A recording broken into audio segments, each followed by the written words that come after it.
Teraz si predstavíme jednu zaujímavú funkciu, ktorá tu je. Je to filtrovanie.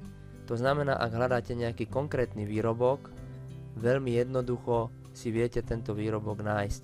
Prvý filter, ktorý tu máme, je filter ceny. Viete si nastaviť minimálnu a maximálnu hodnotu vami hľadaného výrobku. To znamená, ťahaním týchto guličiek si viete nastaviť to cenové rozpätie.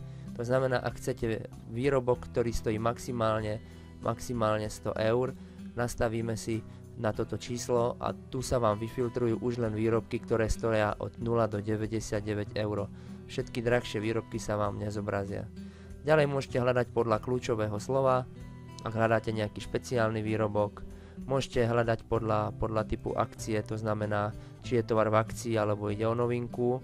Ďalej môžete hľadať napríklad podľa farby, ak ten dotyčný predmet má byť biely, čierny, žltý, oranžový. Toto všetko urýchli a zjednoduší hľadanie konkrétneho výrobku. Je to dobré hlavne vtedy, ak napríklad hľadáte niečo konkrétne, napríklad chcete biely sveter, tak si nastavíte tieto filtre na bielu farbu, na materiál, zloženie a poprípade na určenie, či to má byť pre muža, pre ženu, pre deti.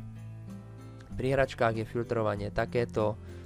Môžete si vybrať, či chcete nejakú ekologickú hračku, ktorá má certifikát, potom druh hračky, či to má byť pre radosť, náučná hračka, nejaká hra, stavebnica. Všetko sa tu dá vlastne vyfiltrovať. Ďalej je tu ešte filter materiál. Tu si viete pozrieť alebo vybrať, z akého materiálu tá vaša hračka, ktorú hľadáte, má byť.